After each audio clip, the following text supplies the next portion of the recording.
The 16th of June, 1899, Volume 2.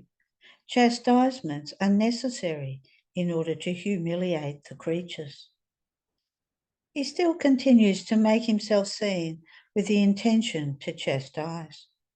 I prayed him to pour his bitternesses into me and to spare the whole world. And if this were not possible, to spare at least those who belong to me and my town. The intention of the confessor also seemed to unite to this intention.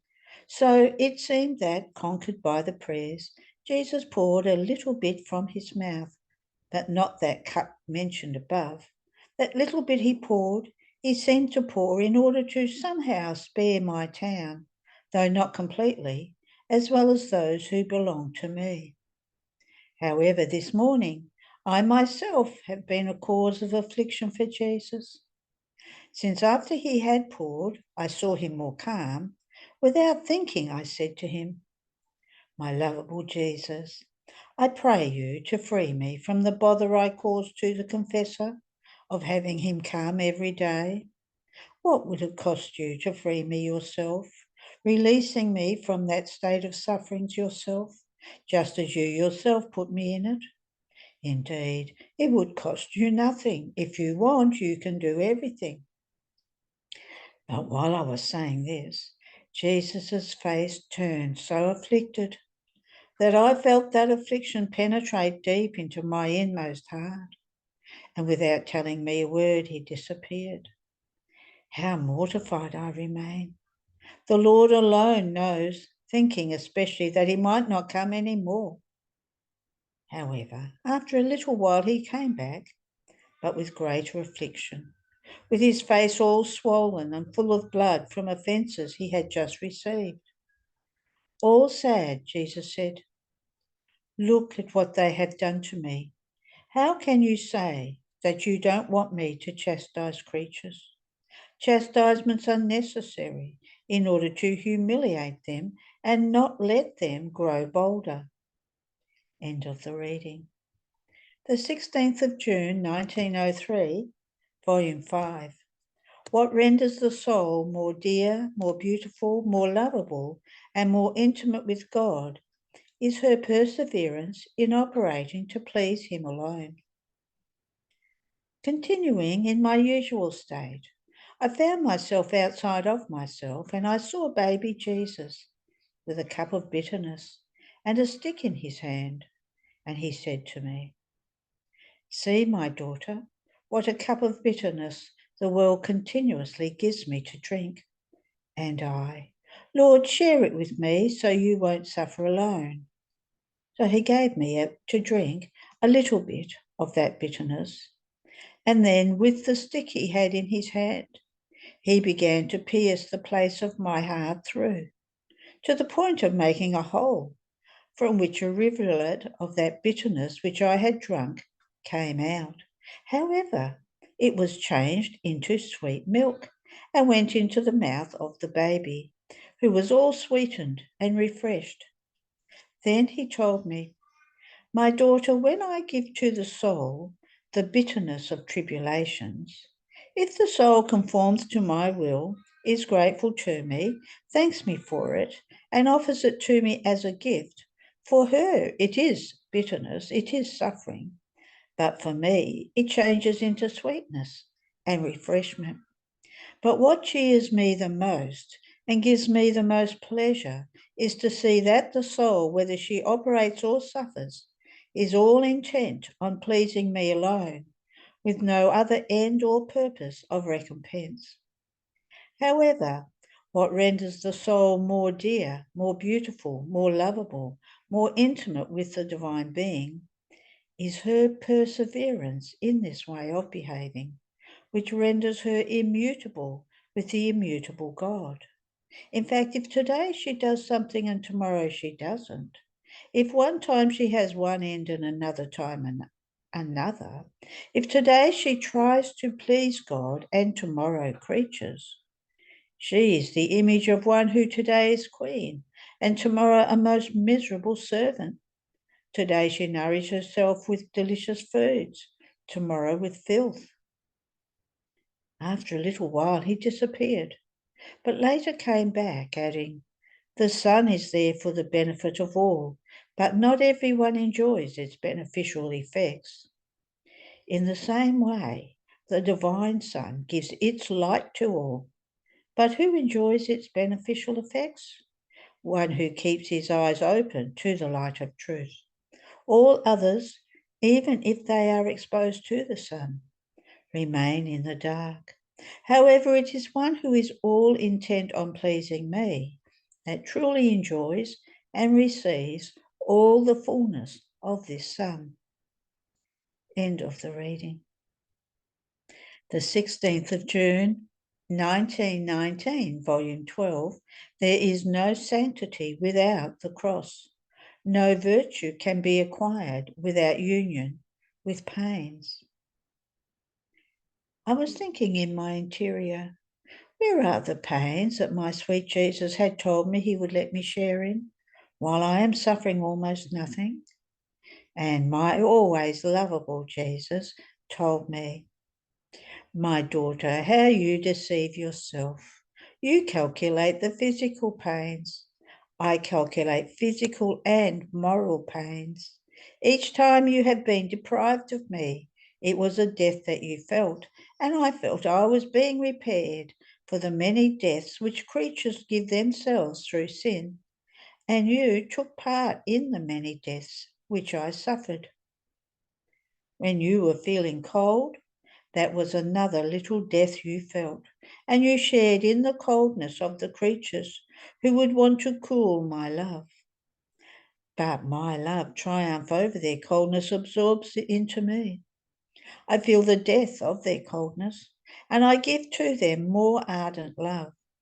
And so with all your other pains, they were evils opposite those of the creatures, and like many little deaths, they made you share in my deaths. And then don't you know that my justice suspends your pains when it is forced by the evil of peoples to renew and to pour out new chastisements? Evils will be so grave as to be horrifying. I know that this is a pain for you, but I too had the same pain. I would have wanted to free creatures from all pains, both in time and in eternity, but this was not granted to me by the wisdom of the Father, and I had to resign myself. Would you perhaps want to surpass my very humanity? Ah, daughter, no kind of sanctity is without cross. No virtue can be acquired without union with pains. However, know that I will repay you at usurious interest for all my privations, and even for the pains that you would want to suffer and you don't. End of the reading.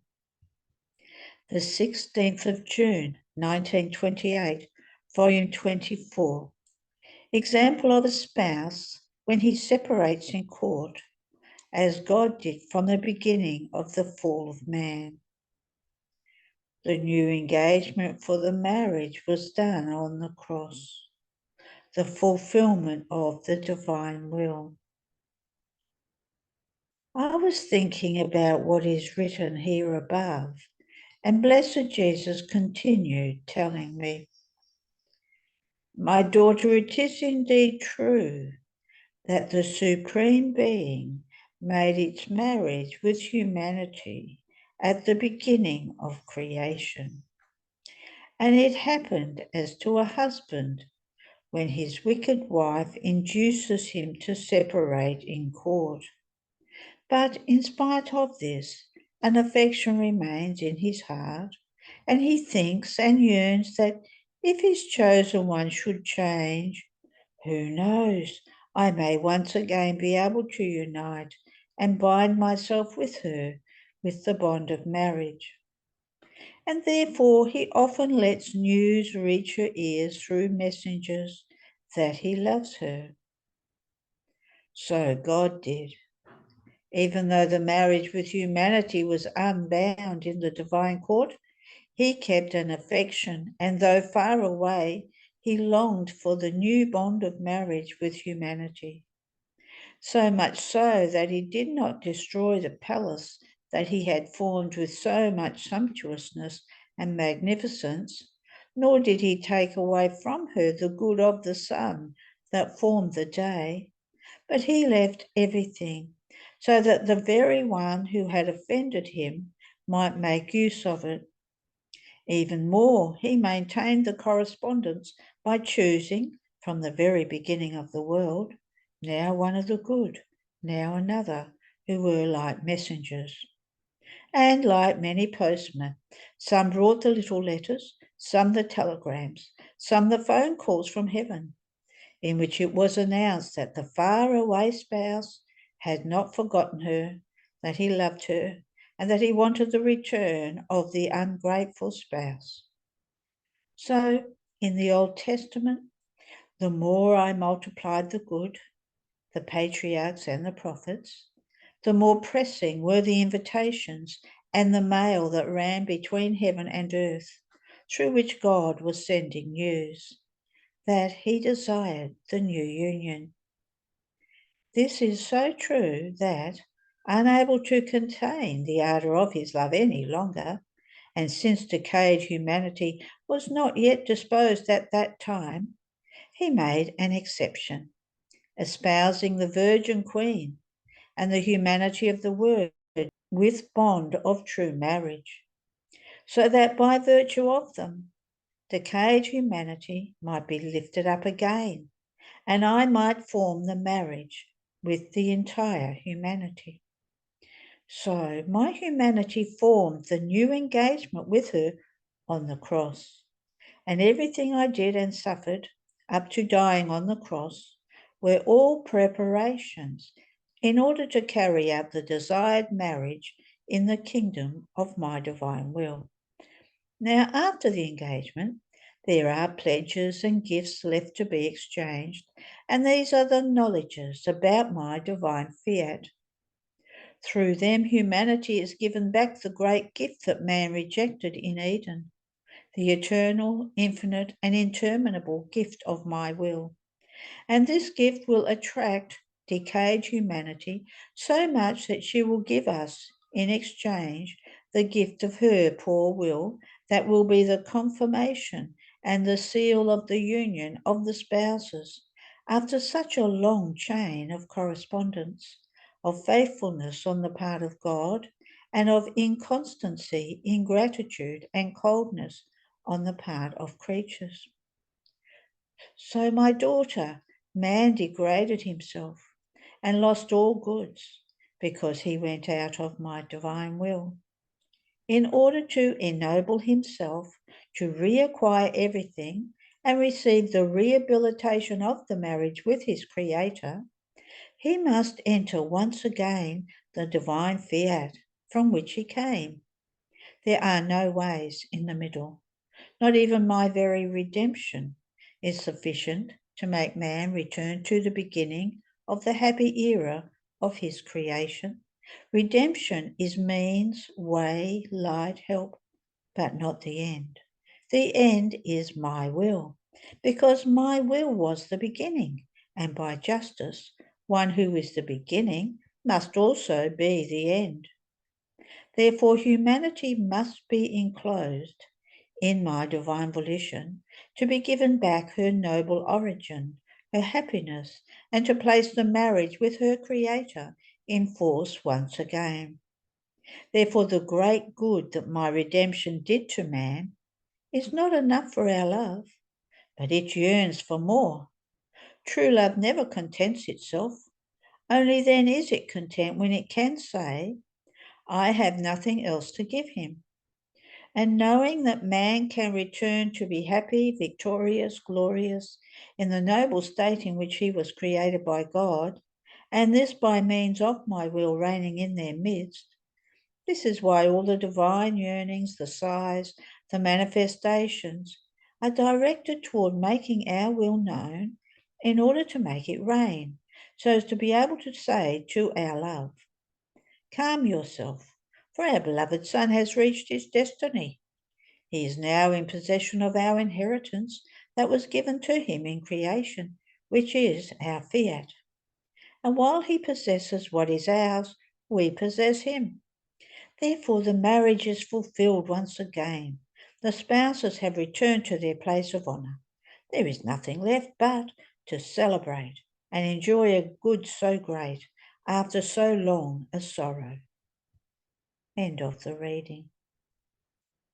The 16th of June, 1931, volume 29. Jesus prays. The necessity to possess a good in order to be able to communicate it to others. The little lights form an intertwining with the great light of the divine will. My abandonment in the divine volition continues, though under the nightmare of the privations of my sweet Jesus. Poor heart of mine, how tortured it is, fatigued, for it cannot find he who makes it breathe his celestial air and palpitate the life of his very heartbeat. My Jesus, my life, did you yourself not used to tell me that you wanted me to live and breathe your divine air, and to form my life in your heartbeat, so that mine might be dissolved in yours and live of your heartbeat, and therefore of our love, of your pains, and of the whole of yourself? But while my poor heart poured itself out because of the pain of the privation of my beloved Jesus, I felt him move sensibly in my interior, and with clear voice his words resounded to my hearing, speaking with unspeakable tenderness, saying, Holy Father, I pray you for my children and for all those whom you have given me and whom I recognize as mine. In these arms of mine do I clasp them to myself, that they may remain defended and safe from the storm that they are arming against my church. Then he added, My daughter, how many turncoats there will be, how many masks will unmask themselves. I could no longer bear their hypocrisy. My justice was filled with so many pretenses, and therefore they could no longer keep the mask that covered them. Therefore pray together with me, that those who must serve my glory may remain safe, and those who want to strike my church confounded. Then he became silent, and my poor mind saw many gloomy and tragic things. And while I was praying, my highest good Jesus repeated, My daughter, in order to communicate a good to others, it is necessary to possess the fullness of the same good. In fact, by possessing it, one knows its effects, the substance, the practice of how that good is acquired. Therefore, he will have the virtue of being able to infuse it in others, of knowing how to tell its beauties, the prerogatives, the fruits which that good produces. But if the soul has acquired just a sip of good, of a virtue, and wants to start teaching it to others, she will not know in depth the fullness of that virtue, for she will not be able to retell its great good, nor to give the practice of how to acquire it. So she will make the impression of a child who, having just learned the vows, wants to act as a teacher to others. Poor child, he will act as a teacher for mockery, because he will not be able to go forward into other teachings. This is why the true saints have first filled themselves with love, with divine knowledges, with invincible patience, and other things. And when they have filled themselves so much to the point of no longer being able to contain it within themselves, the outpouring of the goods that they possessed that came out, they communicated to the peoples. And their word was fire, was light, and they taught not in a superficial way, but in a practical and substantial way, the good that they possessed. This is the reason why many want to act as teachers, and they do no good, because sufficient food is lacking in them. How can they nourish others? Then after this, I abandoned all of myself in the supreme fiat. My poor mind wandered within it, and I remained as though enraptured in seeing before me the divine being and an interminable light, disposed as many innumerable rays coming out from the centre of it. These rays were very often intertwined with little lights that were bound to the interminable rays of the adorable Majesty, and that seemed to be a birth from the same light, and nourished themselves with light, to be formed as life of light, and grow as God wanted them. What enchantment is the divine height! Its presence enraptures. The eye is lost in its immensity, and its beauty, the multiplicity of its infinite joys, is so great that they seem to fall down, more than pouring rain from its divine being. So one feels oneself being struck dumb, and therefore one can say little or nothing. Then, while I was all immersed in what was present to my mind, my beloved Jesus told me, "Daughter of my divine volition, look, this immense light is nothing other than the emanation of our will from the center of our divine being." As we pronounced the fiat, it extended to form each created thing with its creative strength, and so that nothing might go out from inside its light, it kept within itself what it issued from our creative hands. So those intertwinings with the rays of our light that you see are nothing other than all created things. Some of them are as though in custody within our light, so that they may not suffer any change. Others, and these are the creatures who live in our will, are not only in custody, but in act of receiving continuously from God, in order to grow, to nourish themselves with light, and form with their little lights an intertwining with the very divine volition, so as to let it operate in the little light. So these little lights give the field to our divine fiat to render it continuously operating in them. It seems that they give us something to do, and they let us continue the work that with so much love we started in creation. And when the creature gives us the occasion to continue our work, giving us freedom to operate within her little light, we are so pleased with her that we render the little light operating together with our work, and we do not feel isolated on the part of the creatures, but we enjoy the beauty of her company, and she enjoys our own. Therefore, by living of divine will, you never leave us alone, and you will have the great good of enjoying our company. End of the reading. The 16th of June, 1934, volume 33. The human will was created queen in the midst of creation. How everything flows between the fingers of our Creator. I continue my abandonment in the divine fiat.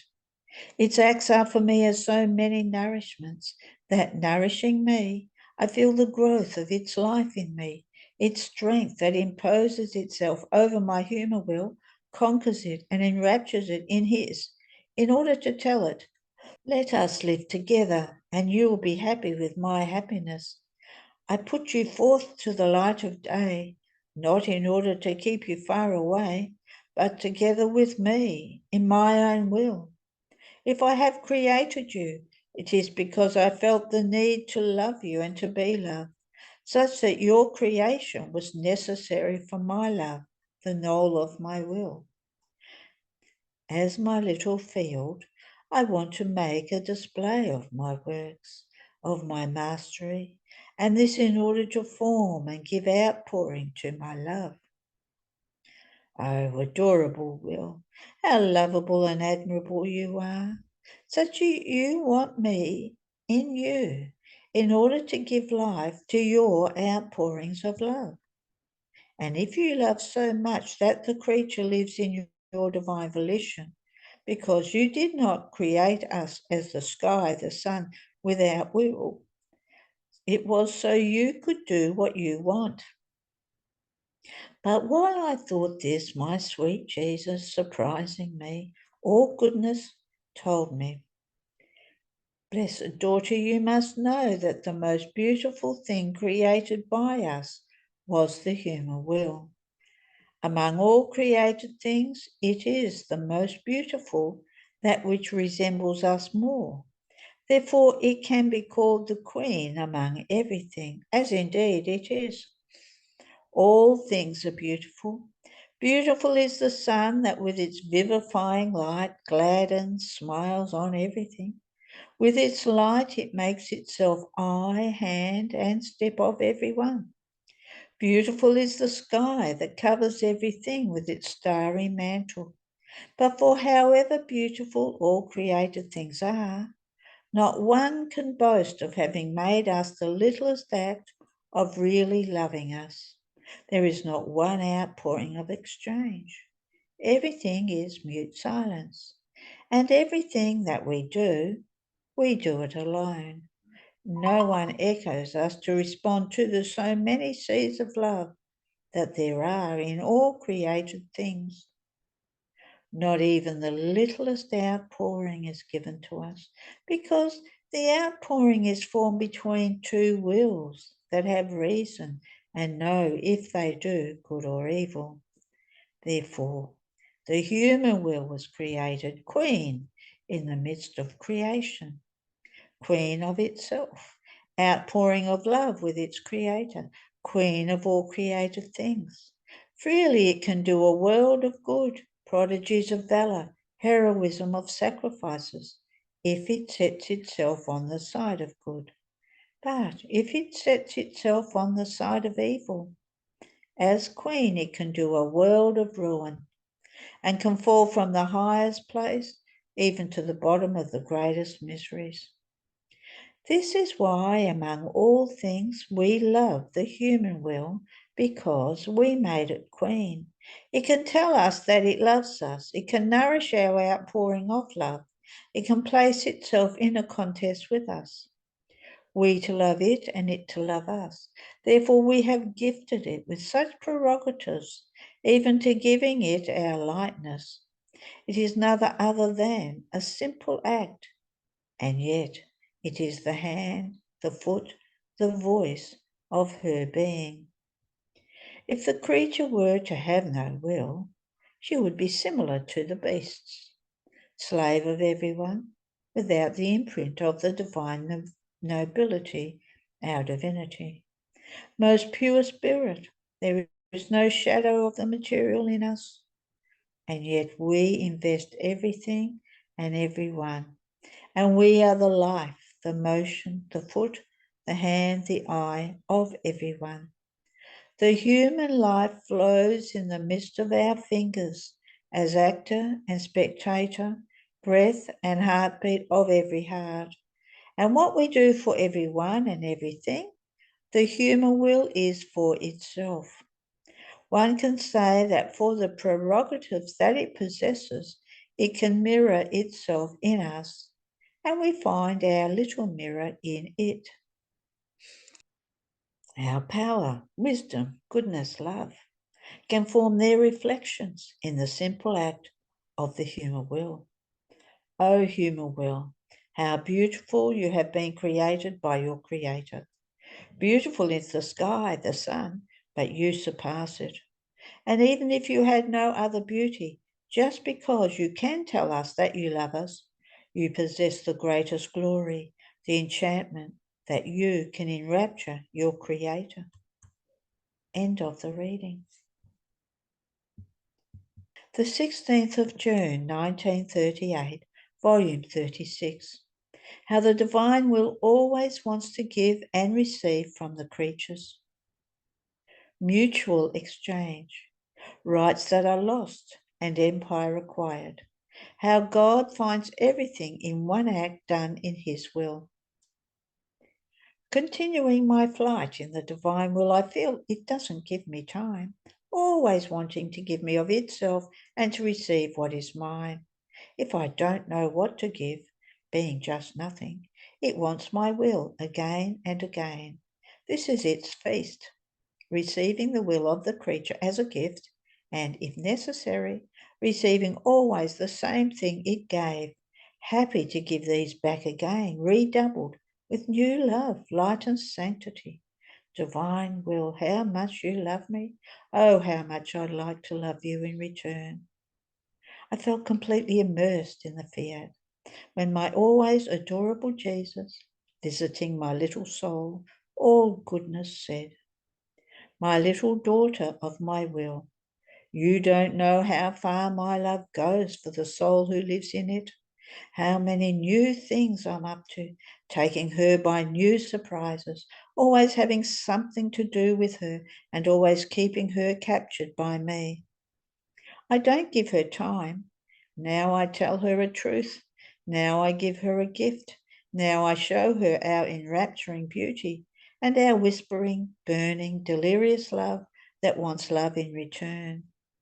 In sum, I just don't give her time, and what I want the most and always is for her not to give me time either. Listen to what I do. In order always to give and receive, I call the creature to live in my will, and I offer her its sanctity, light, life, love, and infinite joys, as much as she can contain them. After a while, finding her loyal, I go to her and I say, give me back what I gave to you. She promptly delivers everything without hesitating an instant to show me how much she loves me, even her breath, her heartbeat, her motion, everything. She gives me everything, not keeping anything for herself. Rather, she's happy to give all to her Jesus, and I take it all. I look and look again at what she gave me, to delight and amuse myself with her gifts. Then I put them inside my heart, to enjoy them as the property of my daughter. But do you think I remain satisfied? For the creature I am, but not for myself, never, never. My love doesn't give me peace. It swells up, it overflows, driving me to the greatest excesses. And do you know what I do? I give my whole being to my beloved creature. I double everything she gave me. I give her doubled love, light, sanctity, my breath, my motion, my very life, so that I breathe in her breathing. I move in her motion. I love in her love. There is nothing I don't do within her. I just do not want to do anything without her. I would feel as if I didn't love her in all my things, and this would be unbearable. I must give all to the one who gave me all.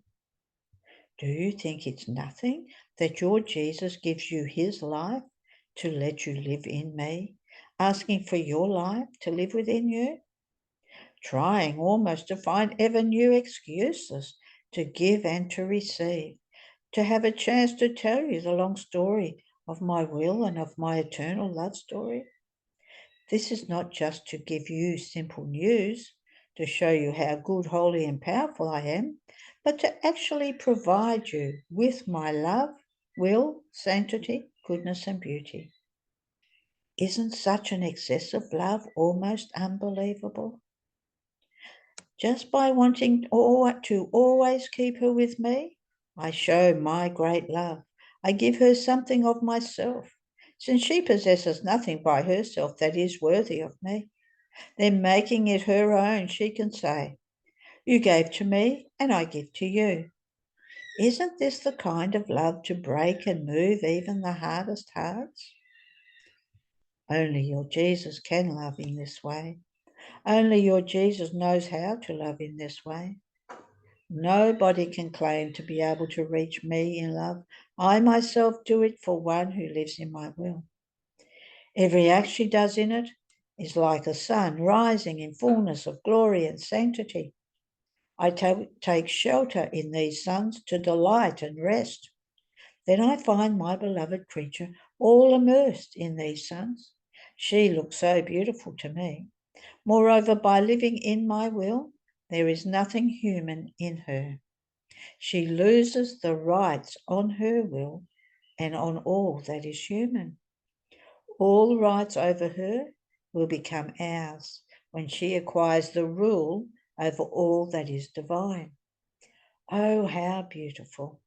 How pleased and happy we are in seeing her with the right of ruling all that belongs to us. She rules over our love and takes as much as she wants to love us. She also rules over our love to be loved. She rules over our wisdom and makes us reveal unspoken truths on our supreme being. She rules over our goodness and makes us pour this more than beneficial rain over all creatures. Her empire on our paternal lap is so sweet and powerful that we can even say, "Who can resist you, daughter? What you want, we want. Therefore, if you want all, never leave our will. Everything will be yours, and you will be all ours." After this, I kept thinking about the divine will, its great wonders, how sometimes while crossing its sea, everything is serenity and profound peace. Its divine sun glows with light, but all is silence. And since its word is life, the new life it desires seems to be missing. While I was thinking this, my sweet Jesus said, "My daughter, the sun of my will always speaks. The light is not silent, but speaks with its warmth, its fecundity, and by impressing its various beauties into the soul living in it. Then here I am, the bearer of its word, lowering myself to the human intellect, making easier and in simpler terms the height of the word of my fiat's light. Therefore my will is never silent where it reigns, but speaks through light or through my word. However, when you are not attentive, you do not ruminate well. You don't eat, so you can't digest what I tell you. Then you forget it and say, I did not tell you anything. You must know that in every word or act done in my will, all centuries are embraced, all creatures are enclosed and present. Past and future do not exist for us and for who lives in our will. Even more, our truths contain all centuries, all times. They are the bearer of all creatures in the act of those who live in our will, and in that act we find ourselves and the love and the glory that everybody should give us. For this reason, when the soul is about to operate and to receive the operating act of our fiat, all heaven bows in reverence, amazed to see a divine volition operating in this act. Therefore, we find everything in this act done by the creature in our will, our power that honours us as we deserve, our immensity that contains all and puts all at our disposal, our wisdom that sings to us the most beautiful notes, our divine being, the angels who praise us, the saints who, enraptured, repeat, Holy, holy, thrice holy, the Lord our God, who works with such goodness and manifests his love. We can say that nothing is missing in the act of the creature. Our glory is complete. Our love finds sweet rest and perfect return. This is why we long so much for one who lives in our will, and it seems as if we had not done anything in creation because the greatest act we can do is missing, our life repeating itself in the human act, in which we will find ourselves, everything, and everybody. There isn't good we won't give to our beloved creature, and there will not be love or glory that she won't give us. She will find everything she wants in us, and we in her. Daughter, wanting to give all but being able to give only a small part of our goods, having to keep our love constrained and hampered, is a suffering for us, and all because our will as life is missing in the creature. Not being able to receive anything from her is the greatest pain of our creative work. Therefore, our love, our power and wisdom, all our creative work demand that the creature live in our will. The centuries will not pass away until our fiat will form its kingdom, and when it will reign, it will give all the goods and the dominion over them to the human generation.